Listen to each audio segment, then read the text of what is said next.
જૂનાગઢ ખાતે ભેંસાણ વિસાવદરના 400 ખેડૂતોના ખાતામાંથી કરોડો રૂપિયાનો ભ્રષ્ટાચારના મામલે ગોપાલ ઇટાલિયાને સાથે રાખીને ધી જૂનાગઢ સહકારી જિલ્લા બેંકના સીઈઓને આપ્યું આવેદનપત્ર વીઓ જૂનાગઢ ખાતે ભેંસાણ વિસાવદર તાલુકાના અલગ અલગ ગામોના ખેડૂતો સાથે સહકારી મંડળીઓ દ્વારા કરવામાં આવેલી છેતરપિંડી બાબતે આમ આદમી પાર્ટીના નેતા ગોપાલભાઈ ઇટાલિયા દ્વારા ધી જૂનાગઢ જિલ્લા સહકારી બેંક લિમિટેડ ખાતે મોટી સંખ્યામાં ખેડૂતો સાથે બેંકના સીઈઓને રજૂઆત કરવામાં આવી અને તમામ બાબત પાછળ બીજેપીના મોટા માથાઓના હાથ હોય જેના વિરુદ્ધ કોઈ કાર્યવાહી નથી થઈને નાની માછલી એટલે કે મંત્રી અને પ્રમુખો વિરુદ્ધ કાર્યવાહી કરાઈ છે અને ગોપાલ ઇટાલિયાએ કહ્યું કે આ ગરીબ ખેડૂતોના લોહી અને પરસેવાના પૈસા ખાધા છે જેને અમે મૂકશું નહીં આમાં ભેંસાણના ઘણા ગામોનો સમાવેશ થયો છે જ્યારે ગરીબ ખેડૂત માથે બીજાને લઈને પરેશાન છે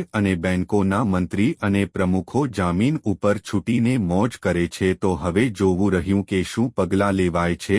રિપોર્ટ કાસમ હોથી ભેંસાણ પંથકના અલગ અલગ ગામ વાંદરવડ, છોડવડી, નાની ધારી ગુંદાળી, મોટી ધારી ગુંદાળી, મેંદપરા એ સિવાય અનેક ગામો જે છે આ ગામોમાં જિલ્લા મધ્યસ્થ સહકારી બેંકની મિલીભગતથી ગામની મંડળી કે જૂથ મંડળી દ્વારા કરોડો રૂપિયાનું ખેડૂતોના નામે ખેડૂતોના ખાતામાં કૌભાંડ કરી કરોડો રૂપિયા ખાઈ ગયા અને ખેડૂતોના ખાતામાં ખોટા બોજા પાડવામાં આવ્યા, ખેડૂતોને નોટિસો આપીને હેરાન કરવામાં આવ્યા, ખેડૂતોને ફોન કરીને ધમકી આપવામાં આવી। જે પૈસા ખેડૂતોએ ઉપાડ્યા જ નથી, જે પૈસા ખેડૂતને મળ્યા જ નથી, જે પૈસા લેવા માટે, જે ધિરાણ લેવા માટે ખેડૂતોએ ક્યારેય અરજી જ નથી કરી એવા રૂપિયા કરોડો રૂપિયા ઉપાડી લઈ કરોડો રૂપિયાનું કૌભાંડ કરીને ભેંસાણ પંથકના અલગ અલગ ગામડાના ખેડૂતો સાથે જિલ્લા સહકારી બેંકની મિલીભગતથી ગામની મંડળીએ મોટો અત્યાચાર ને મોટો કૌભાંડ આચર્યું હતું। છેલ્લા 2-2.5 વર્ષથી ભેંસાણ પંથકના ખેડૂતો હેરાન થાય છે।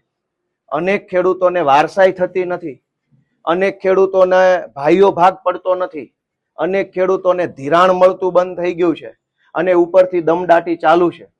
એફઆઈઆરો તો થઈ કેવા પૂરતી નાની નાની માછલીઓ ઉપર, જેમ પેલું પેપર લીક થાય ને કેમ નાના નાના પકડાઈ જાય છે ને મોટા મગરમચ્છો બાકી રહી જાય છે, એમાં જિલ્લા મધ્યસ્થ જૂનાગઢ જિલ્લા સહકારી બેંકનું સંચાલન કરતા મગરમચ્છો બંગલામાં છે અને મંત્રીને પકડી અને ખેડૂતોને જૂઠો દિલાસો આપવાનું કામ ચાલે છે।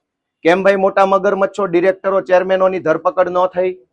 જે ખેડૂતની શાખ 3 લાખ રૂપિયા હોય, જે ખેડૂતની જિલ્લા મધ્યસ્થ સહકારી બેંકે નક્કી કરેલી શાખ જ 3 લાખ રૂપિયા છે, એને 8 લાખનું ધિરાણ કેવી રીતે મળ્યું?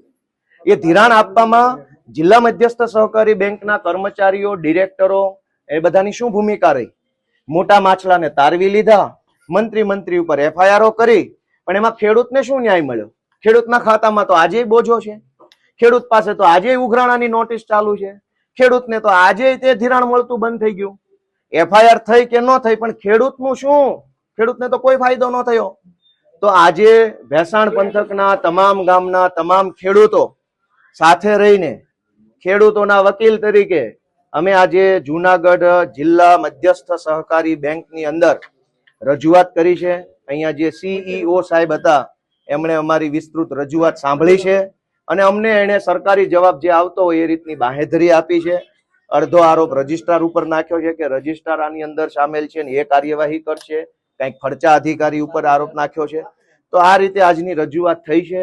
મને આશા છે, વિશ્વાસ છે અને હું વિનંતી પણ કરું છું કે જૂનાગઢ જિલ્લા સહકારી બેંક જે છે એ ખેડૂતો સાથે ન્યાય કરે, કેમ કે ખેડૂતોને પૈસા ઝાડ ઉપર નથી ઉગતા, લોહી રેડે, પરસેવો રેડે, આખું ઘર ખેતરના તડકામાં તપે, રાતના અંધારામાં સિંહ કે દીપડા જેવા હિંસક પ્રાણીઓના જોખમ સામે ખેતી કરે ત્યારે 2 લાખ કે 5 લાખ કે 10 લાખનું ધાન પાકે છે ત્યારે જણસ આવે છે।